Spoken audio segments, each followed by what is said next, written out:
Hello, everyone, and welcome to our Sky Tonight program. My name is Seth Mayo. I'm the curator of astronomy for the Loma Planetarium at the Museum of Arts and Sciences. And in this edition, we're covering the dates of June 6th through June 12th. We're going to start by talking about Vega, that bright star we mentioned in the last episode, and how it will become our North Star in the future and how it was in the past, and discuss how that changes over thousands of years.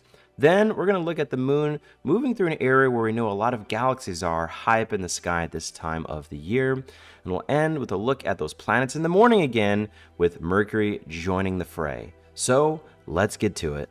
Now, just last week, we had an opportunity to talk about that bright summertime star of Vega, now rising higher and higher in the northeast that we find there. The fifth brightest star in our sky starts about 25 light years away, a hot white bluish star, and it sits inside that really interesting and small constellation of Lyra the Harp that looks like a little parallelogram, their famous harp from Greek mythology as well. So a nice constellation and star to look out for. But one thing I want to talk about that I didn't mention in my last TikTok video about the night sky, and yes, I do TikTok videos about the sky where I'm in front of the camera showing things off in stellarium, similar to this program, but just a bit shorter. So if you're interested, you can always check out our MOAS TikTok channel. I'm still amazed that I'm doing TikTok videos myself. But anyway, what is fun to think about is that this bright star, which shines so nicely this time of year, about 14,000 years ago, used to be our North Star. And as I've mentioned time and time again, to find our current North Star is actually pretty easy, and it's a great time of year to do so.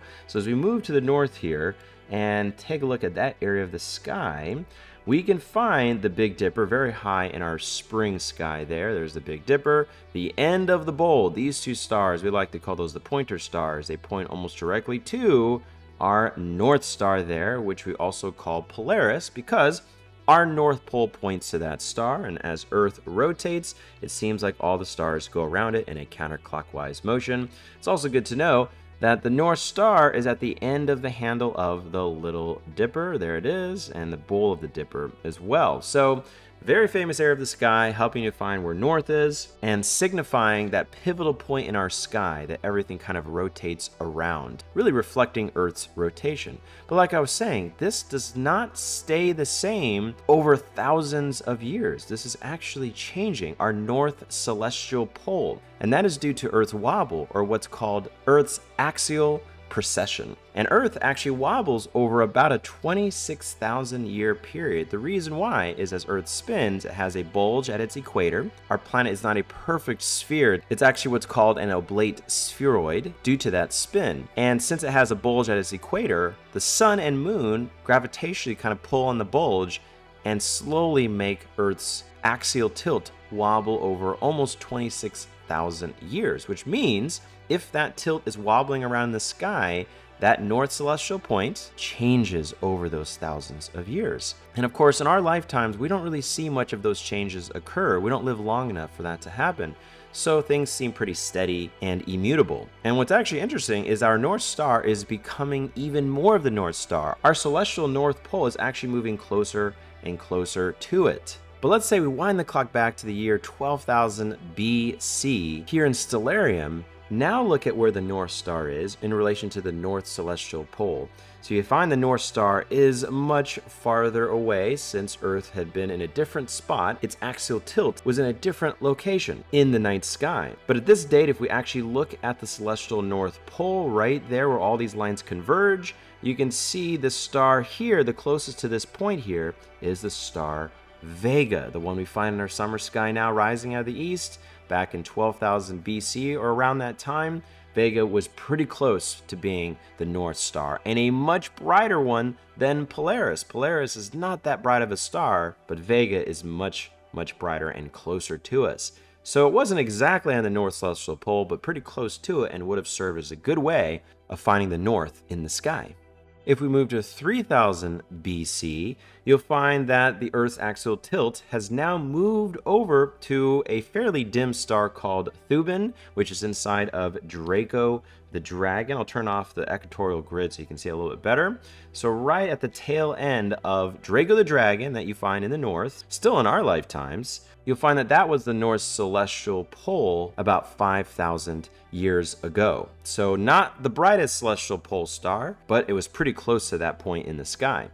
In the year surrounding 1000 BC, the relatively bright star of Kochab, which now sits at the end of the handle of the Little Dipper, was about our North Star around that time. So that would have been pretty noticeable then. But let's say we move just under 12,000 years in advance into the year 13,727. Who knows what humanity will look like by then?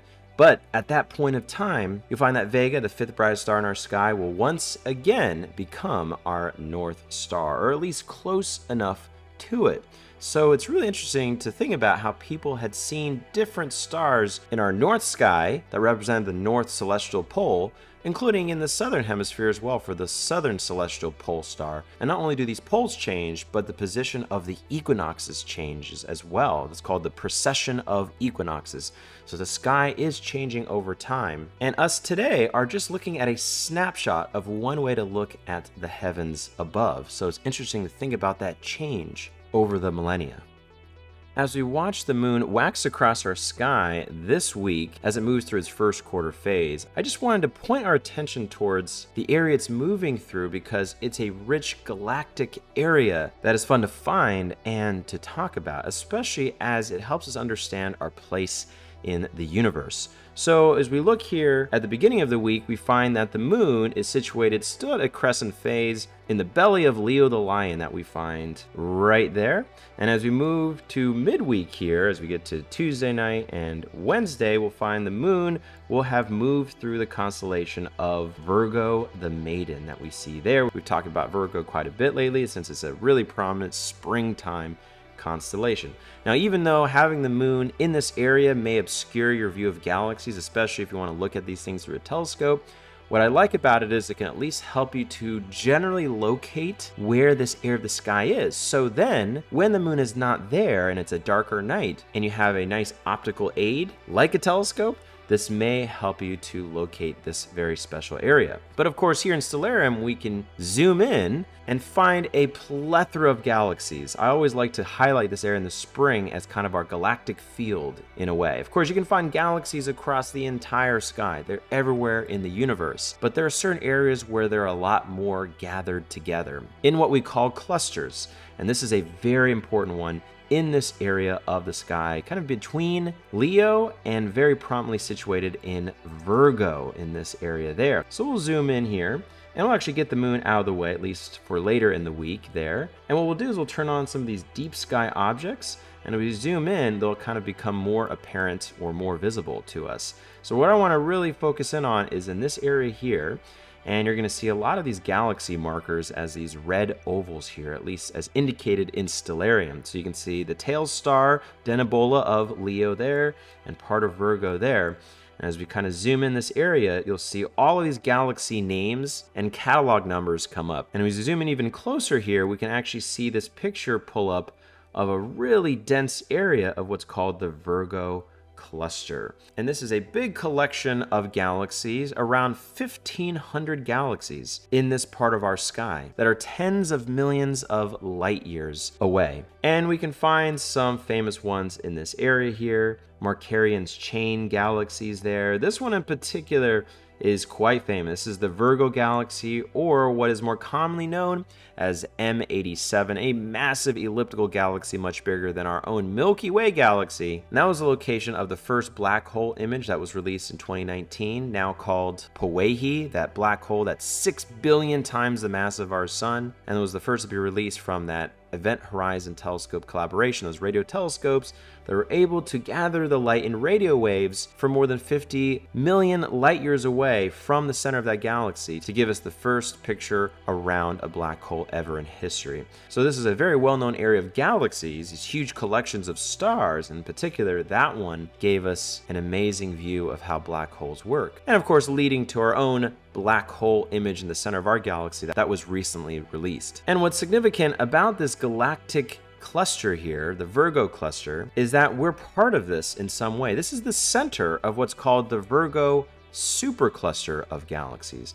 Our own Milky Way galaxy that we live in, that contains up to 400 billion stars, is more than 100,000 light years across, lives in the local group of galaxies, just over 30 of them in our small galactic neighborhood. And our local group is part of this Virgo supercluster. So if you do look in this area, and there's other galaxies here, not just situated in this section here. We zoom around, we can see all sorts of galaxies in this area. Moving actually below the tail of Leo too, we can find the Leo Triplet, 3 galaxies kind of in one area of the sky. I always love the Hamburger Galaxy. It looks sort of like a hamburger shape since we're looking at it edge on.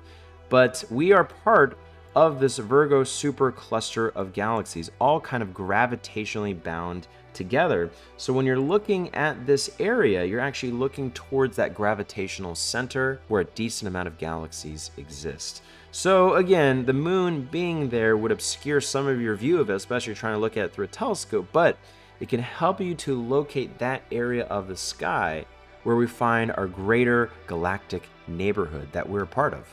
And just a quick view at the early morning sky as we get into the weekend here, we have one more planet adding to this planetary festival that's been going on for some time now. Of course, we've been looking at the planets of Venus, which is really bright, and Mars and Jupiter were recently close and now kind of separated a little farther away. Saturn's a little higher in the sky. You don't have to get up really early to see Saturn. You can actually stay up late to find it as well, but it is out there in the early morning sky. So those 4 have been really great, kind of lined up. But if we look really low here in the east and northeast, depending on your latitude here, you may find the tiny little planet that never strays far from the sun, and that's the first planet from the sun, Mercury there. So Mercury is just reaching up to naked eye visibility and high enough above the glare of the sun for you to see. So we're adding a 5th naked eye planet to this scene here, which is going to be really nice and get even better as we move into next week when Mercury reaches what's called greatest elongation west, when it's highest above the eastern horizon in the early morning. So that would be nice to see an additional planet. And again, as a reminder, planets look like non-twinkling stars that can really stand out. And when you know which planets they are, it makes it even better to look at. Hey, thanks again for stopping by another edition of our Sky Tonight program. We'd love to see you here at the Museum of Arts and Sciences as well in person. We have so many great exhibits on display and programs going on even into the summer. And of course, we have our Loma Planetarium. We're running shows every single day. So please check out our schedule online and check out our various social media channels as well. We're posting some great content from the museum and from the Loma Planetarium. With that, we hope to see you back here again. Take care, and of course, happy stargazing.